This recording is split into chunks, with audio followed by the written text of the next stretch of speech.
Hi there.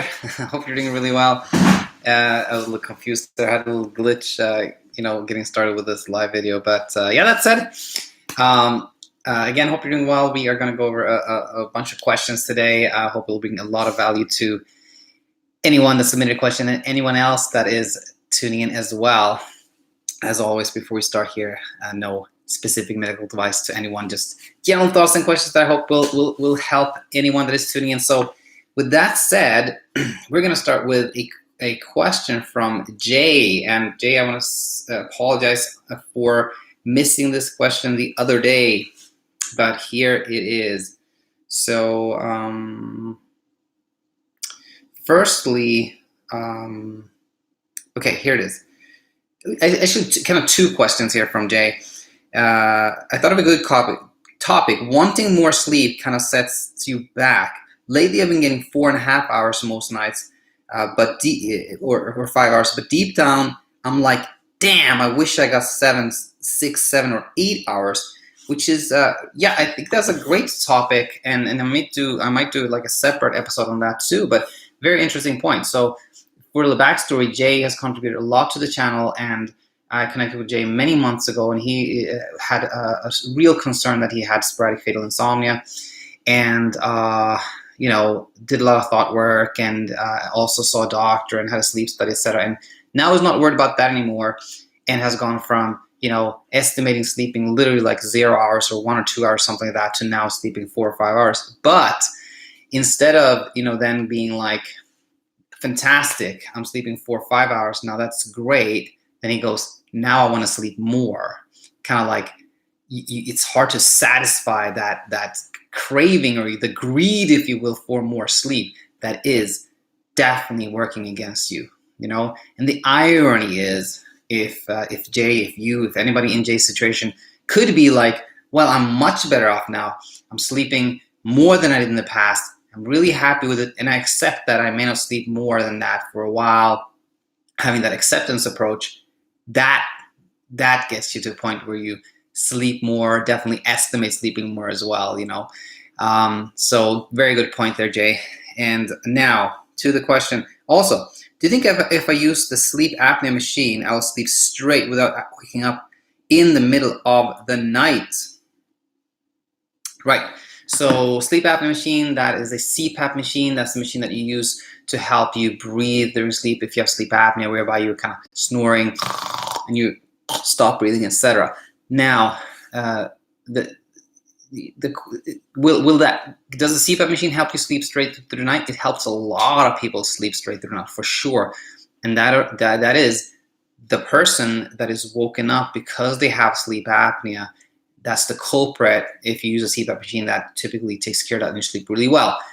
Now, in anybody's case, I want to say it's very hard to predict.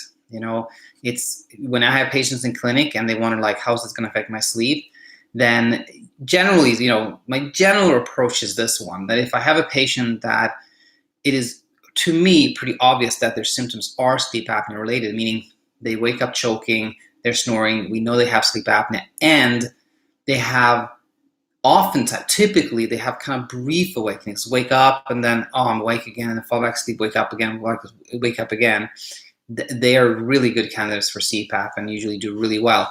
When somebody has more of a kind of stronger emotional component, let's say somebody doesn't snore that much, they have no or very mild sleep apnea, they wake up and then they're scared. They wake up and then they worry. They wake up and then they react. And then it takes hours to fall back asleep. They struggle with sleep. They struggle to fall asleep.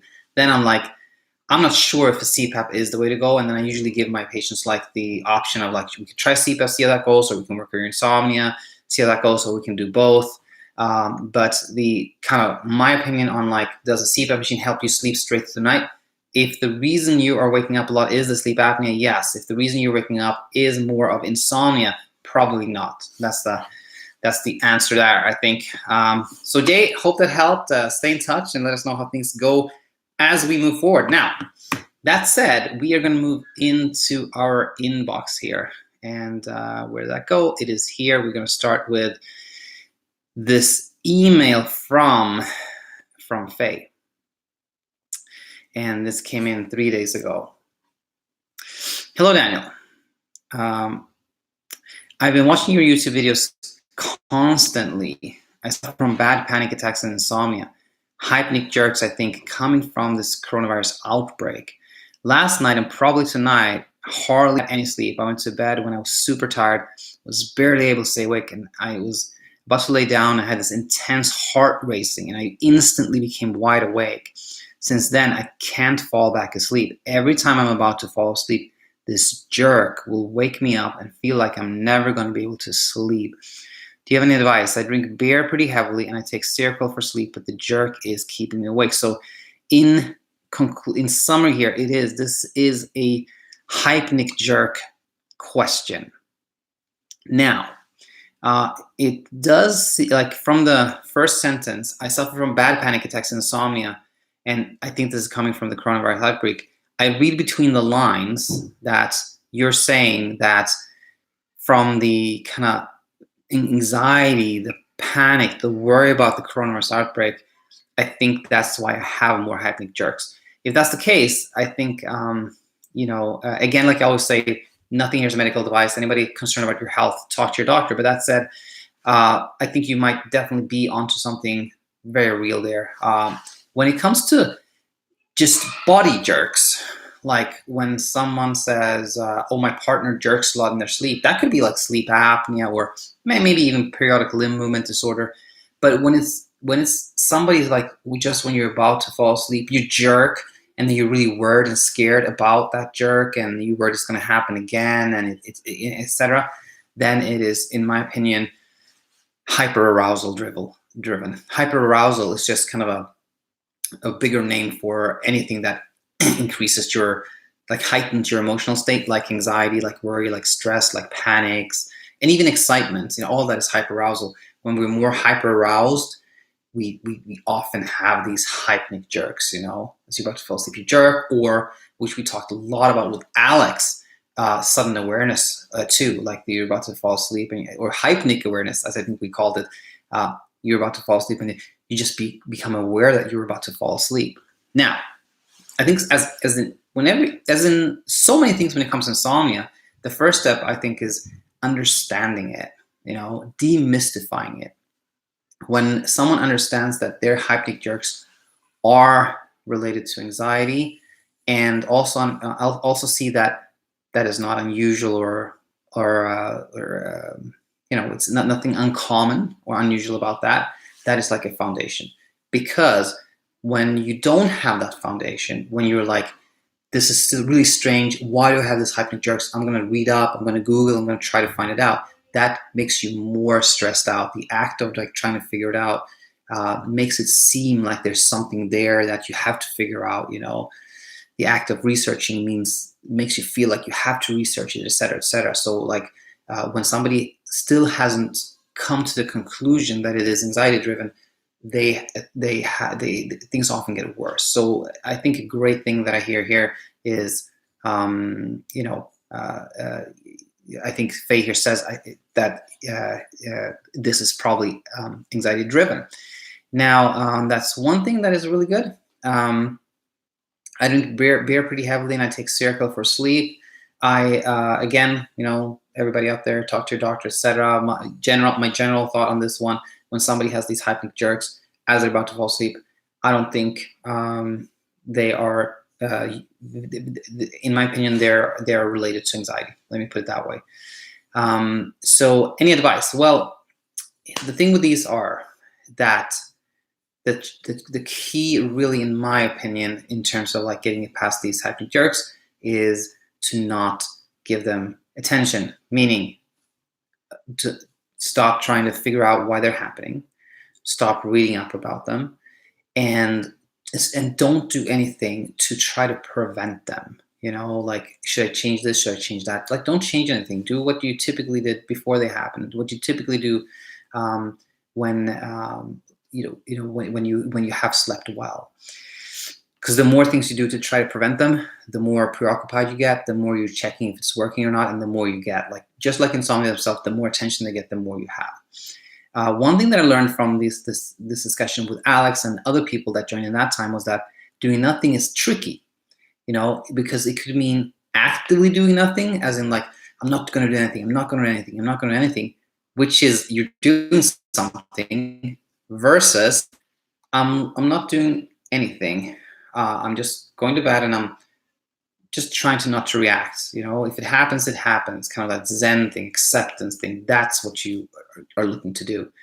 And final note here, for someone that has trouble sleeping and then has these hypnic jerks, if you can reframe it into positive, hard to do, but if you can do that, that can work really well. Meaning, if you can think of it as I'm about to fall asleep and have a hypnic jerk, thinking of the hypnic jerk as a sign, as a cue that your body is about to sleep, and thinking, oh, this hypnic jerk, kind of seeing it as a positive, I'm about to fall asleep. That can really help. By the way, they're super super common.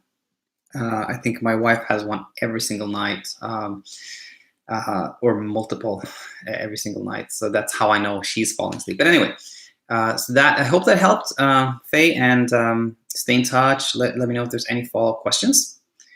And then we'll move here to 2 questions. There's Toine and then Aaron. And Aaron, by the way, I thought I was going to answer this last week, but I didn't get to it. But anyway, we moved to our friend Toine, who sent us an email 4 days ago.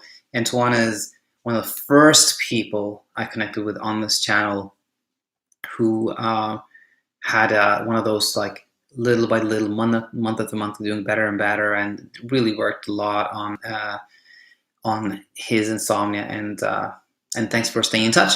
Okay. Hi, Daniel. Good to talk to you. I hope you and your family are doing well despite the stress caused by the current pandemic. We're doing really well. Thank you. Under current circumstances, I've been working from home for the past 2.5 weeks. Due to space restriction, I had to work at my computer in the bedroom. The first week and a half was fine. However, I've experienced more sleepless nights in the past week than I have in a long time. I'm wondering if working in the bedroom is now causing a negative association, or is this simply another phase? Historically, I've been a bad sleeper, sleeping short hours and not feeling refreshed consistently. My wife thinks that my body is not used to sleeping as long as it is now. In the past, you mentioned that good bedroom hygiene does not improve insomnia, though I believe I'm either recovered or in the latter stages thereof. As always, I appreciate any insights and advice that you may have. Firstly, I want to say I'm super happy to read this parenthesis here. I believe I'm either recovered or in the latter stages thereof. There comes a stage when you work with, most clients, most patients you work with, where the client themselves thinks that they still have trouble sleeping, and from my perspective, I'm like, I really don't think you have any problem sleeping anymore. Meaning, your sleep is not that different from other people's, and Anthony has gotten to that point, which is super encouraging, and it also highlights how at some point having insomnia or not it's just perception. Do you perceive yourself as you have it or not, or don't you? Like, if you have full blown, like you struggle every night, well, do you have insomnia for sure? But it comes to a stage where you have to think, like, do I really have it or not?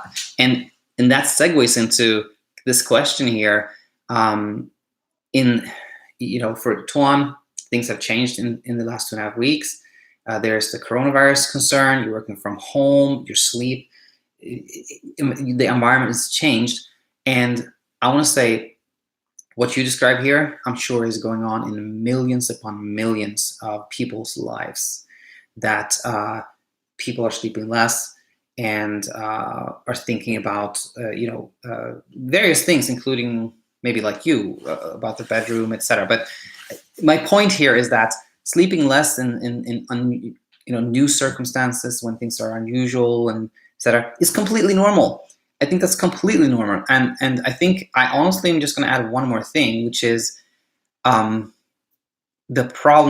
potential problem I see here is definitely not that you've had more sleepless nights. It's more that you're wondering if working in the bedroom is not causing a negative association. Maybe it is, maybe it isn't. But I would say try as much as possible not to explore that. And I think the most helpful thing right now is to be like, well, things are unusual. If I sleep not as well or not as much as I usually do, or more, or different things, completely normal. Completely normal. Millions of people go through that. and just continue considering yourself a non-insomniac or nearly there. I think that's super helpful. To the question from Aaron, and why I'm really late answering this. I realized, why is that? Huh. All right. Sorry about this, Aaron, but here we go. Hi, my name is Aaron. I'm a fan of your YouTube channel, and recently I've been struggling with insomnia for the last month. Currently, I've been implementing sleep restriction, and I have seen progress. Still, I have trouble staying awake until 1 a.m., and I find myself napping while watching TV. Are there any tips or suggestions you might have in regards to this? This is a really great question, and I definitely have a thought on this one, which is if you're starting to spend less time in bed and you're having trouble staying awake until your kind of goal time, and you find yourself falling asleep in the evening, I think a great thing to do is to stop. Not go to bed. Instead of saying I'm going to stay up until 1 a.m., then saying, let's say, I'm going to stop checking the time at midnight, because that solves the problem of like kind of forcing yourself to stay awake until a certain time, and it also gives you more flexibility, so that instead of like I have to make it till 1 a.m., it's like now I just have to make it till midnight, and that makes it easier to stay up in the evening before that time. So I think that's a really good one. And then I think there was like a follow-up here from Aaron, where he said, thank you so much once again. I hope to see the video soon. And this is, again, sorry, Aaron, I missed out on this before. I have one more question. After doing sleep restriction for about 4 weeks, I've noticed that within my 6-hour window, I have different sleep patterns across each day of the week that alternate. For example, Monday, I usually have the capacity to sleep more than 6 hours, but I get out of bed once I get my 6 hours. Still, the next day, I find myself sleeping only 5 hours, possibly 10 or 15 minutes more, although the quality of sleep on each of the days is good and continuous. Do you suggest cutting back the sleep window by 30 minutes for a sleep window of 5.5 hours to get even sleep, or should I wait it out and hope my sleep improves and fills the window for the following weeks? I've done a sleep program called Insomnia Solve that prescribes 6-hour minimum, or would I have restricted the window from the beginning?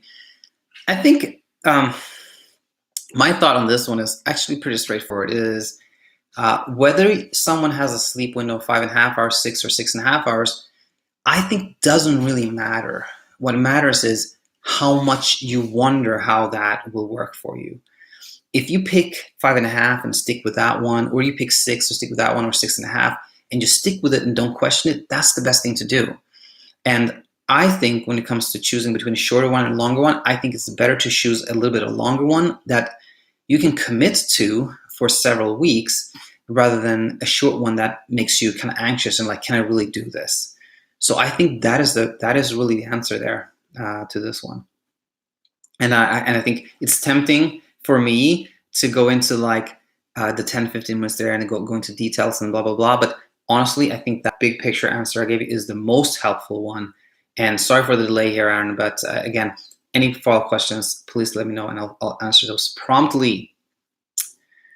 So with that said, we'll go over to a question from Sarah. This came in 2 days ago, and it reads as follows. Hi, Daniel. I spotted your channel as I was searching for videos on insomnia on YouTube. The video it came across was Insomnia Insight 280, in which you refer to episode pod 64. And I refer to it, my podcast. She couldn't find it, but I sent the link to the video. So I hope that link worked for you. Let me know if not. I'm currently going through insomnia, anxiety, and experiencing those sleep jerks myself. This started when I delivered my baby on March 24th. Oh, that's very recently. I never had issues with sleep before. I'm trying to stay positive, but of course it's so difficult. Do you think that listening to your podcast will make me more obsessed with trying to sleep, which will basically not make me sleep? I've learned a few things that which have been good to know, and you bring a calming and positive energy, but how much is too much? I feel like I have a million questions and a million anxious thoughts, but I'll keep it this for now. Thank you, and for doing what you do. I want to thank you, Sarah, for this. That firstly, this is, you said March 24. Now we're in the beginning of April, so you only had trouble sleeping very briefly, and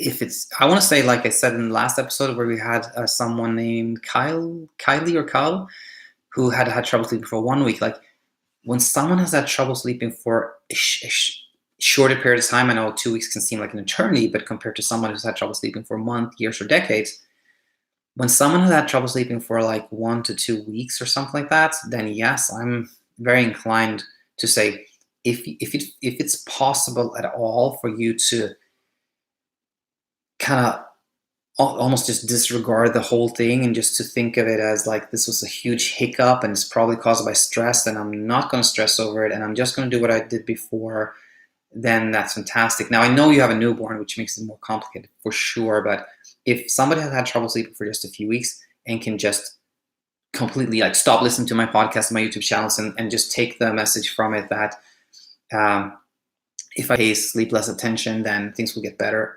And that could work really, really well for sure. Now, that said, if you get a sense that no, I don't think that's going to work for me, I already have so many thoughts and wonders and anxiety about it that I think that idea of just letting it go is not going to work for me, then I want to say, in that case, I don't think, honestly, I think that listening to my podcast and YouTube channel is, as long as you listen with the intent of learning, I think it's totally fine, even if you listen to a whole lot of it. The one time where anything can become what's called a sleep effort, anything can become something we do with the purpose and intent of trying to make ourselves sleep, that's never good. So if somebody listened to my podcast thinking like, I think this podcast is really going to make me sleep, that's never good. But so I think listening to it, for as long as you're learning and you're feeling like I'm learning things that are helpful to me, I think it's totally fine.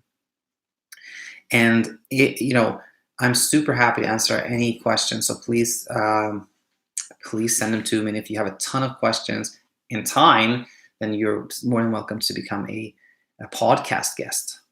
So that could work really well for us. Okay, so I was just checking in to see if we had any live questions, and we do. So let's take them right now. Omar.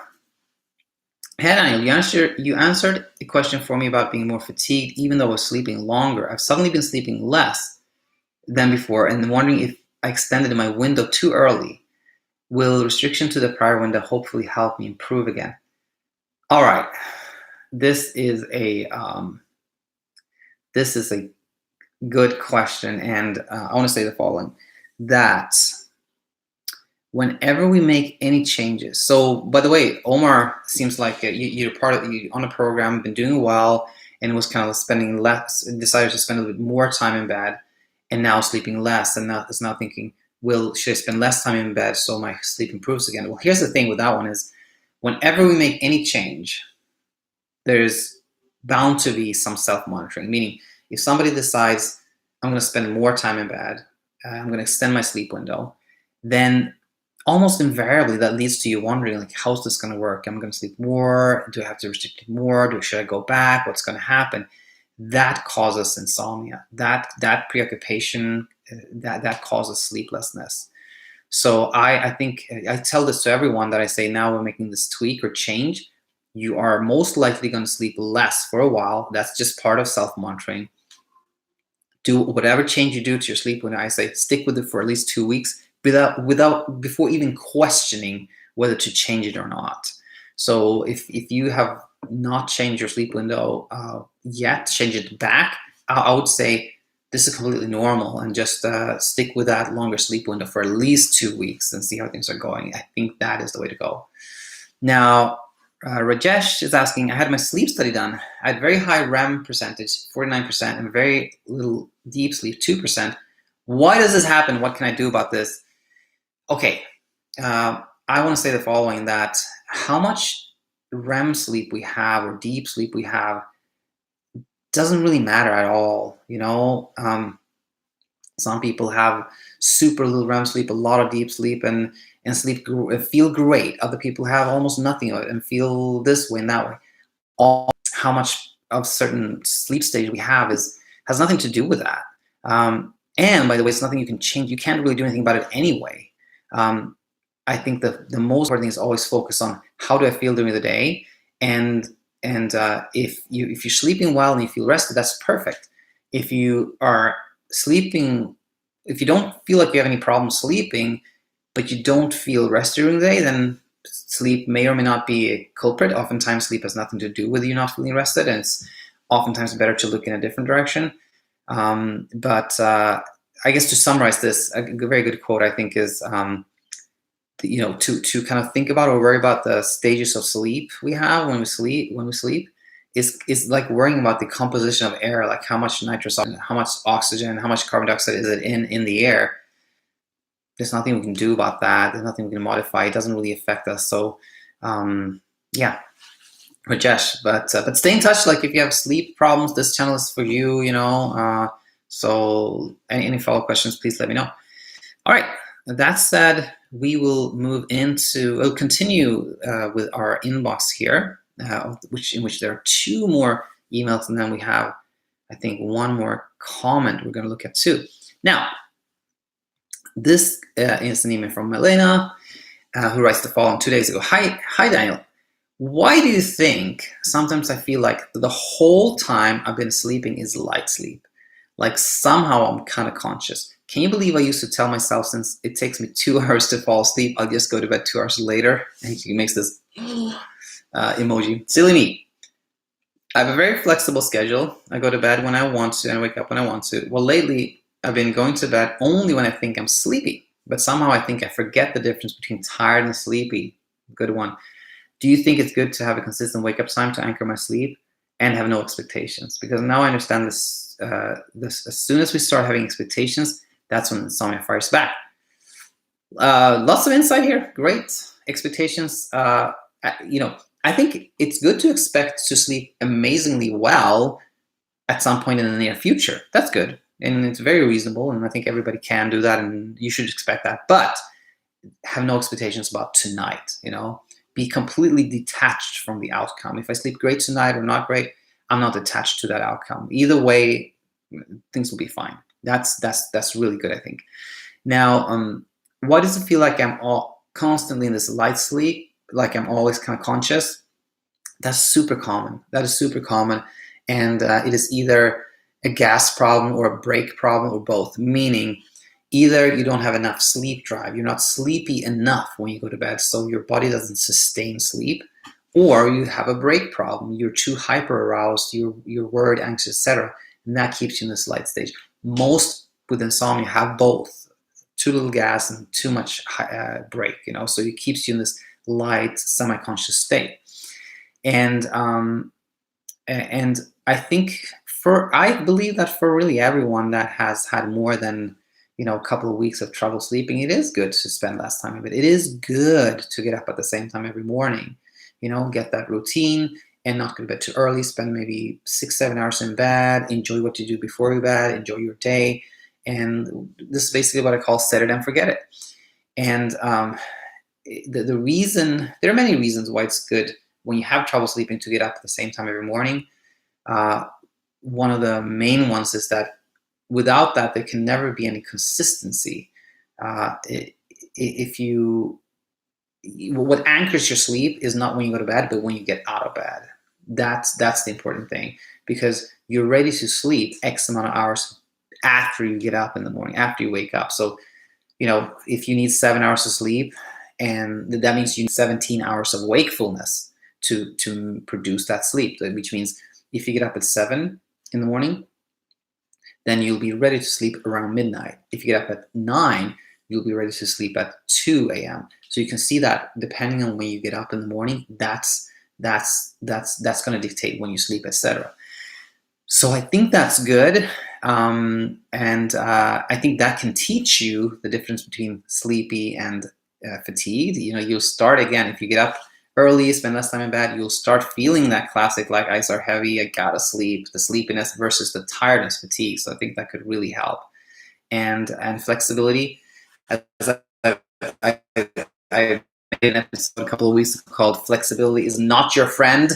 It's not your friend. Actually, a lot of people are like, I'm so happy I have a flexible hours because otherwise I couldn't do my job. Well, actually, that's what it feels like. But in reality, if you had less flexibility in your job, you probably would be sleeping better. By the way, once you no longer have insomnia, then flexibility may be your friend again. You know, you can do whatever you want. But when you have trouble sleeping, it's not your friend. So Malena, hope this helped. Stay in touch and let us know how things are going. And with that said, we will move to, I believe, the last email here, which is from Rebecca. And she said, which is from Rebecca. And she said, she sent an email a couple of days ago and then a follow-up. Oh yeah, here it is. Okay, and that one, yeah. This came in one day ago. Hi, my struggle with sleep seems to still be paradoxical, but I'm not sure. I feel like I never enter deep sleep, never comfortable sleep, very light sleep, toss and turn. Yet, during the day, I never get tired, like I can't even yawn. Even at night, I never get a sleepy feeling. I just have to eventually close my eyes and I'll sleep lightly. I feel like my body never lets go and just relaxes. I started Lexapro, an antidepressant, and anxiety medication to see if it will help. The hyperarousal, I guess, is what's keeping me from entering a solid sleep. I've tried to exercise, ignoring it, not researching, and nothing seems to change the quality of my sleep. Lexapro also has a side effect of insomnia, so I wonder if I'm taking it makes it worse. I just don't know what else to do. How can my body stay in this hyper stage for so long, even after applying all these strategies and ignoring sleep as important as any reason behind my sleep issues? My sleep is just so refreshing, and I need it because it affects my mental state. I feel it makes me depressed. Thank you for all your help. I know I'm not alone. You're certainly not alone. What you describe here is actually very common. A lot of people feel like they have this superficial, fragmented, like it's not real sleep. A lot of people are worried about the quality of sleep, like there's something wrong with my brain. It doesn't make normal sleep and things of that nature. But I believe when I read this type of picture, I'm like, yep, this is all hyperarousal. All hyperarousal. And hyperarousal is not caused by medications. And the trick with it is that anything you do to become less hyper-aroused makes it worse. It's like fighting a fire with gasoline, you know? Like if you try exercising, if you try ignoring it, if you try researching it, if you try not doing anything at all, if you try medications, all that makes it worse, you know?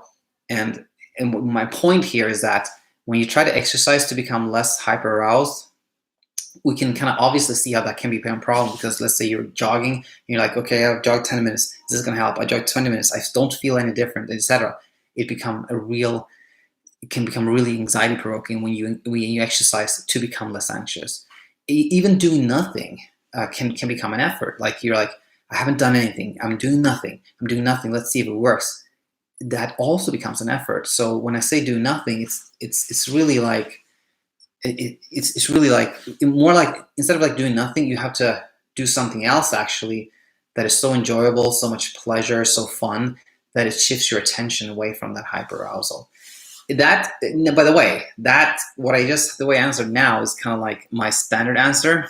And as we move along with this model, I think something else is thought work, like identifying your thoughts, identify one thought you want to work on and change, and then have a goal thought, etc. We're going to talk much more about that, but let's pick one here.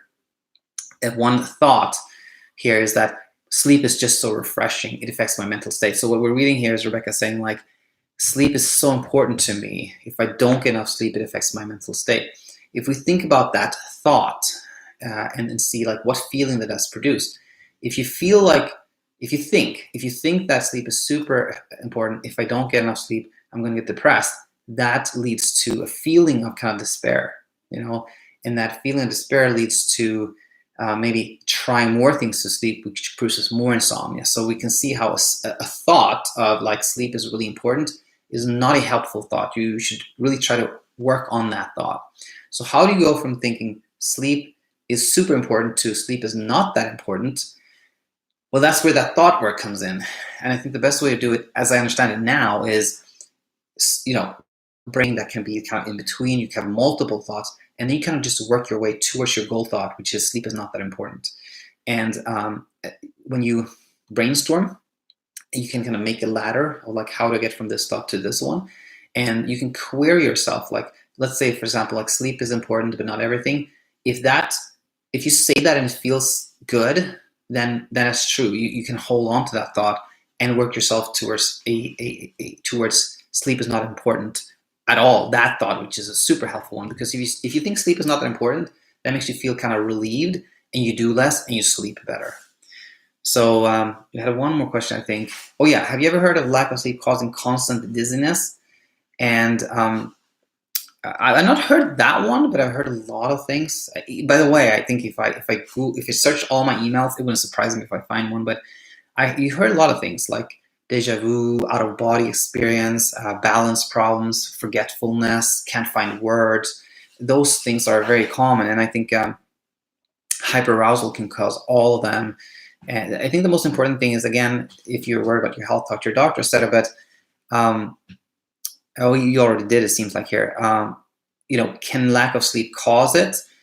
I think that's one of those, like, maybe not, we don't know. But the most important thing here is, like, if you start thinking, you start believing that my dizziness is caused by me not sleeping well, then again, you're building too much. You're building more pressure to sleep. So it's better to think that it's probably unrelated to my sleep, or it's not that bad, or anything you can do to not have more pressure to sleep is good. And also, not to think of your insomnia or sleep problems as strange or unusual is always good. So if you start thinking like, my dizziness is proof that my sleep problems are really strange and unusual, that doesn't help at all. But if you think that, well, I'm dizzy, but it has nothing to do with my sleep, then that's a thought that will help you more when it comes to getting better sleep. So Rebecca, hope that helps, and stay in touch, of course.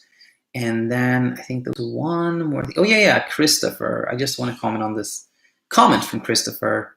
And this is a comment on Talking Insomnia number 17. Where Christopher says, I've been struggling with sleep now for over 4 years. I've tried every medication set under the sun.